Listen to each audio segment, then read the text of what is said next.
Today is 22nd March and I'm reading from Using Sqlite by J.A. Krebich.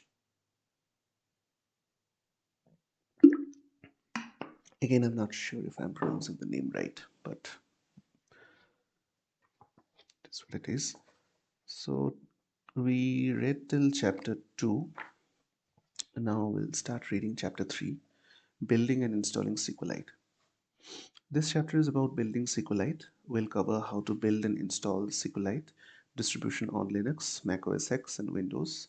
The Sqlite codebase supports all of these operating systems natively, and precompiled libraries and executables for all three environments are available from the Sqlite website. All downloads, including source and precompiled binaries, can be found on the Sqlite download webpage. Sqlite Products. The Sqlite project consists of four major products: Sqlite Core, which contains the actual database engine and public API. The core can be built into a static or dynamic library, or it can be built in directly to an application. Sqlite 3 command line tool. The Sqlite 3 application is a command line tool that is built on top of the Sqlite core. It allows the developer to issue interactive SQL commands to the Sqlite core. It is extremely useful for developing and debugging queries. And TCL extension. Sqlite has a strong history with the TCL language. This library is essentially a copy of the Sqlite core with the TCL binding stacked on. When compiled into a library, this code exposes the Sqlite interface to the TCL language through the TCL extension architecture, or TEA. Outside of the native C API, these TCL bindings are the only official programming interface supported directly by the Sqlite team. Sqlite Analyzer tool. The Sqlite Analyzer is used to analyze database files. It displays statistics about the database file size, fragmentation, available free space, and other data points. It is most useful for debugging performance issues related to physical layout of the database file. It can also be used to determine if it is appropriate to vacuum, which is repack and defragment, the database or not. The Sqlite website provides precompiled Sqlite 3 analyzer executables for most desktop platforms. The source for the analyzer is only available through the development source distribution. Most developers will be primarily interested in the first two products, which are the Sqlite Core and the Sqlite 3 command line tool. The rest of this chapter will focus on these two products. The build process for the TCL extension is identical to building the Sqlite Core as a dynamic library. The analyzer tool is normally not built but simply downloaded. If you want to build your own copy from scratch, you need a full development tree to do so. So there are four things: analyzer tool, TCL extension, Sqlite 3 command line tool, and Sqlite core.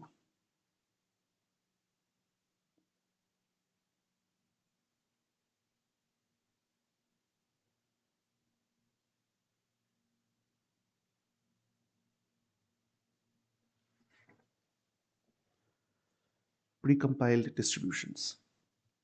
The Sqlite download page includes a precompiled standalone versions of the Sqlite 3 command line tool for Linux, Mac OS X, and Windows. If you want to get started experimenting with Sqlite, you can simply download the command line tool, unpack it, run it, and start using the Sqlite commands. You may not even have to download it first. Mac OS X and most Linux distributions include a copy of the Sqlite 3 utility as part of the operating system. The Sqlite download page also includes precompiled standalone versions of the Sqlite 3 analyzer for all three operating systems. Precompiled dynamic libraries of the Sqlite core and the TCL extension are also available for Linux and Windows. The Linux files are distributed as shared objects (SO files), while the Windows downloads contain DLL files. No precompiled libraries are available for Mac OS X. The libraries are only required if you are writing your own application but do not wish to compile the Sqlite code directly into your application. Documentation distribution. The Sqlite download page includes a documentation distribution. The Sqlite docs3 _x_.zip file contains most of the static content from the Sqlite website. The documentation online at the Sqlite website is not versioned and always reflects the API and SQL syntax for the most recent version of the Sqlite. If you don't plan on continuously upgrading your SQLite distribution, it is useful to grab a copy of the documentation that goes with the version of SQLite you are using. Source distributions. Most open source projects provide a single download that allows you to configure, build, and install the software with just a handful of commands. SQLite works a bit differently because the most common way to use SQLite is to integrate the core source directly into a host application. The source distributions are designed to make integration as simple as possible. Most of the source distributions contain only source code and provide minimal, if any, configuration, build support files. This makes it simpler to integrate SQLite into a host application, but if you want to build a library or SQLite 3 application, you will often need to do it by hand. As we'll see, that's fairly easy. The amalgamation. The official code distribution is known as the amalgamation. The amalgamation is a single C source file that contains the entire SQLite code. It is created by assembling the individual development files into a single C source file that is almost 4 megabytes in size and over 100,000 lines long. The amalgamation, along with its corresponding header file, is all that is needed to integrate SQLite into your application. The amalgamation has two main advantages. First, with everything in one file, it is extremely easy to integrate SQLite into a host application.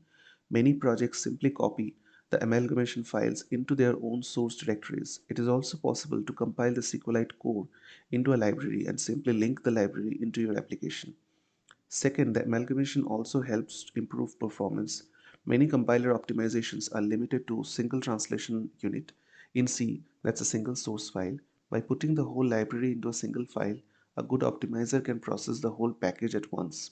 Compared to compiling the individual source file, some platforms see a 5% or better performance boost just by using the amalgamation. The only disadvantage of using the amalgamation is size. Some debuggers have issues with files more than 65,535 lines long. Things typically run correctly, but it can be difficult to set breakpoints or look at stack traces. Compiling a source file over 100,000 lines also takes fair amount of resources. While this is no problem for most desktop systems, it may push the limits of any compilers running on limited platforms. So the source files. When working with the amalgamation, there are four important source files: Sqlite3.c, the amalgamation source file, which includes the entire Sqlite core plus common extensions; Sqlite3.h, the amalgamation header file, which exposes the core API; Sqlite3 extension.h, the extension header file, which is used to build Sqlite extensions; Sqlite3 application source shells.c, which provides an interactive command line shell. The first two, Sqlite 3 and Sqlite 3.h, are all that is needed to integrate Sqlite into most applications. The Sqlite 3 extension.h file is used to build extensions and modules.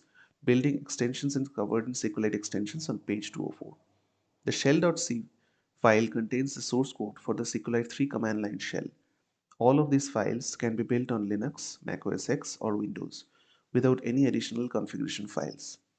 Source downloads. The Sqlite website offers 5 source distribution packages. Most people will be interested in one of the first two files: Sqlite Amalgamation 3xx zip, the Windows Amalgamation distribution; Sqlite Amalgamation 3xx tar gzip, that is the Unix Amalgamation distribution; Sqlite 3xx tea tar gz, the TCL extension distribution; and Sqlite 3xx tar gz, the Unix source tree distribution. This is unsupported and the build files are unmaintained. Sqlite 3xx zip, the Windows source distribution. This is unsupported. The Windows amalgamation file consists of 4 main files plus a .def file to build a DLL. No makefile, project, or solution files are included. The Unix amalgamation file, which works on Linux, Mac OS X, and many other flavors of Unix, contains the 4 main files plus an SQLite 3 manual page. The Unix distribution also contains a basic configure script, along with other autoconf files, scripts, and makefiles. The autoconf files should also work under the minimalist GNU for Windows environment. The TCL extension distribution is a specialized version of the amalgamation. It is only of interest to those working in the TCL language. See the included documentation for more details. The Unix source tree is an unsupported legacy distribution. This is what the standard distribution looked like before the amalgamation became the officially supported distribution. It is made available for those that have older build environments or development branches that utilize the old distribution format. This distribution also includes a number of README files that are unavailable elsewhere. Although the source files are kept up to date, the configuration scripts and makefiles included in the Unix source tree distribution are no longer maintained and do not work properly on most platforms. Unless you have some significant need to use the source distribution, you should use one of the amalgamation distributions instead. The Windows source distribution is essentially a .zip file of the source directory from the source distribution, minus some test files. It is strictly source files and header files and contains no build scripts, make files, or project files. Building. There are a number of different ways to build Sqlite.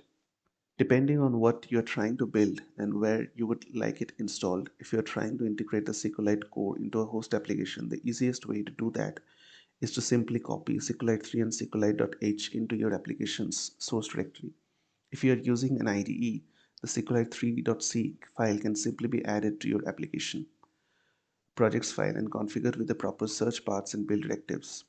If you want to build a custom version of the Sqlite library or Sqlite3 utility, it is also easy to do that by hand. All of the Sqlite source is written in C. It cannot be compiled by a C++ compiler. If you're getting errors related to structure definitions, chances are you're using a C++ compiler. Make sure you use a vanilla C compiler.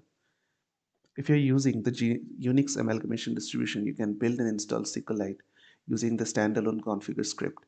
After downloading the distribution, it is fairly easy to unpack, configure, and build the source, which is like tar xcf. You put the tar file, then you move to that directory and run /configure and then do make.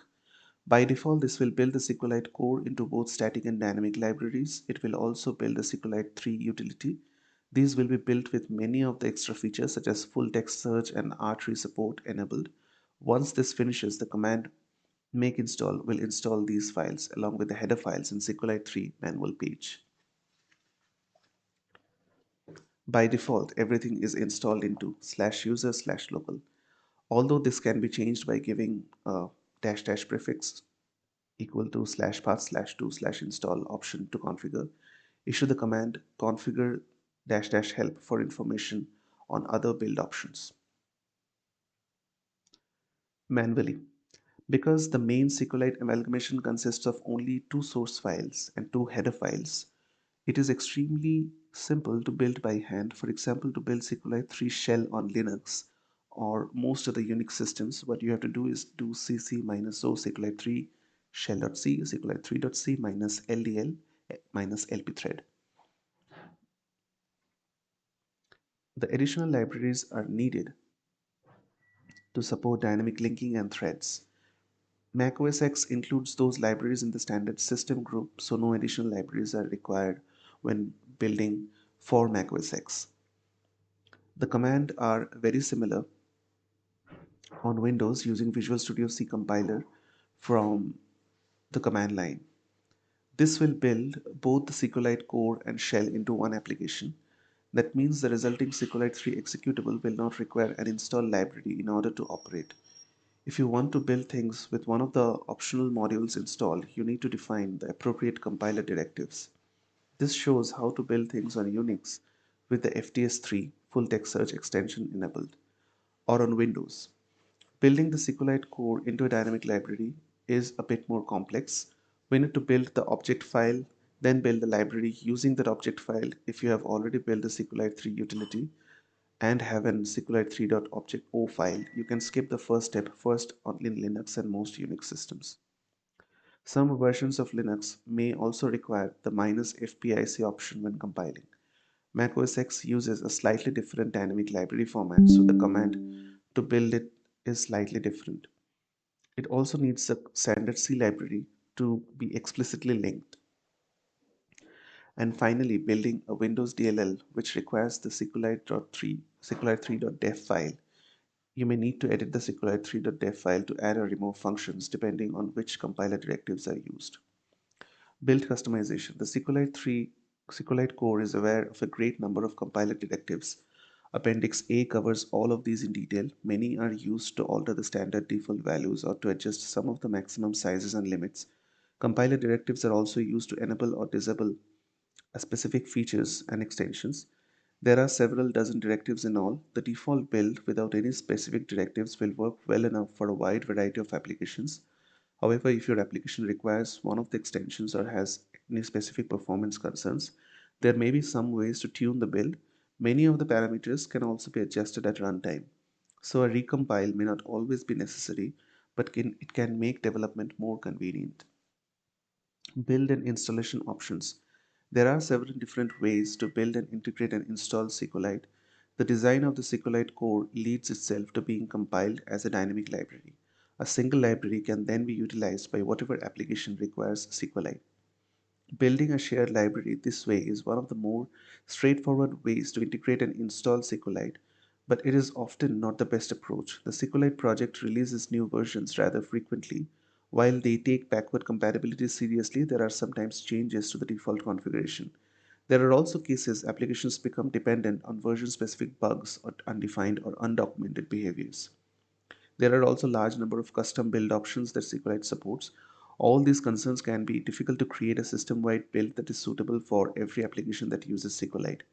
This problem becomes worse as the number of applications utilizing Sqlite continues to increase, making for more and more application-specific copies of Sqlite. Even if an application or suite of applications has its own private copy of Sqlite library, there is still the possibility of incorrect linking and version incompatibilities. To avoid these problems, the recommended way of using Sqlite is to integrate the whole database engine directly into your application. This can be done by building a static library and then linking it in, or by simply building the amalgamation source directly into your application code. This method provides a truly custom build that is tightly bound to the application that uses it, eliminating any possibility of version or build incompatibilities.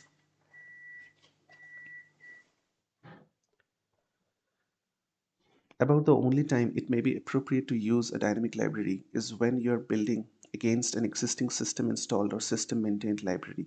This includes Mac OS X, many Linux distributions, as well as the majority of phone environments.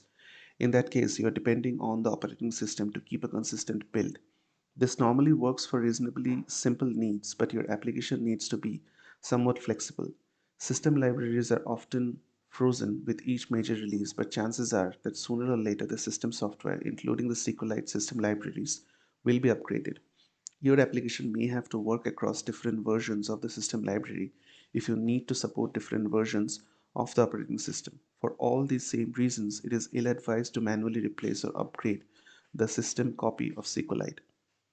If you do decide to use your own private library, take great care when linking. It is all too easy to accidentally link against a system library rather than your private copy if both are available. Versioning problems, along with many other issues, can be completely avoided if the application simply contains its own copy of the SQLite core.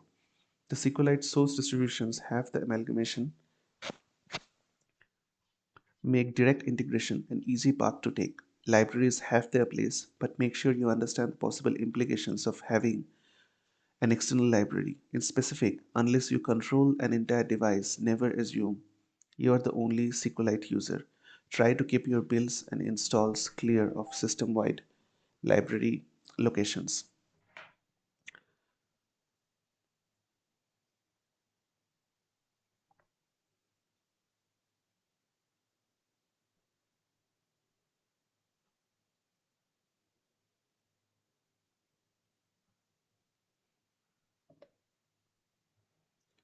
Sqlite 3 Primer. Once you have some form of Sqlite installed, the first step is normally to run Sqlite 3 and play around.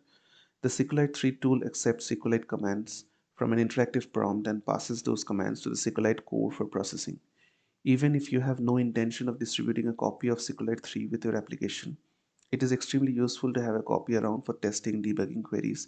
If your application uses a customized build of the Sqlite core, you will likely want to build a copy of Sqlite 3 using the same build parameters. To get started, just run the Sqlite command. If you provide a file name such as test.db, Sqlite 3 will open or create that file. If no file name is given, Sqlite 3 will automatically open an unnamed temporary database. The Sqlite prompt means Sqlite 3 is ready to accept commands. We can start with some basic expressions. Sqlite commands can also be entered across multiple lines. If no terminating semicolon is found, the statement is assumed to continue. In that case, the prompt will change to indicate Sqlite 3 is waiting for more input. If you ever find yourself at the triple dot and then an angle bracket prompt unexpectedly, make sure you finished up the previous line with a semicolon. In addition to processing SQL statements, there is a series of shell-specific commands. These are sometimes referred to as dot commands because they start with a period. Dot commands control the shell's output formatting and also provide a number of utility features. For example, the dot read command can be used to execute a file full of SQL commands. Dot commands must be given at the Sqlite prompt. They must be given on one line and should not end in a semicolon. You can mix SQL statements and dot commands. Two of the more useful dot commands besides dot help are headers and dot mode. Both of these control some aspect of the database output. Turning headers on and setting the output mode to column will produce a table that most people find easier to read. Also helpful is the dot schema command. This will list all of the detailed commands like create table, create index, etc. used to define the database. For a more complete list of all SQL 3 command line options and dot commands, see Appendix A. Summary. Sqlite is designed to integrate into a wide variety of code bases on a broad range of platforms. This flexibility provides a great number of options, and even for the most basic situations. While flexibility is usually a good thing, it can make for a lot of confusion when you are first trying to figure things out. If you're just starting out and you all need a copy of Sqlite 3 shell, don't get too caught up in all the advanced build techniques. You can download one of the pre-compiled executables or build your own with the one-line command provided in this chapter. That will get you started. As your needs evolve, you may need a more specific build of Sqlite 3, or you may start to look at integrating the Sqlite library into your own application. At that point, you can try out different build techniques and see what best matches your needs and build environment. While the amalgamation is somewhat unusual form of source distribution, it has proven itself to be quite useful and well suited for integrating Sqlite into larger projects with a minimal amount of fuss. It is also the only officially supported source distribution format. It works well for majority of projects. So that's it for today.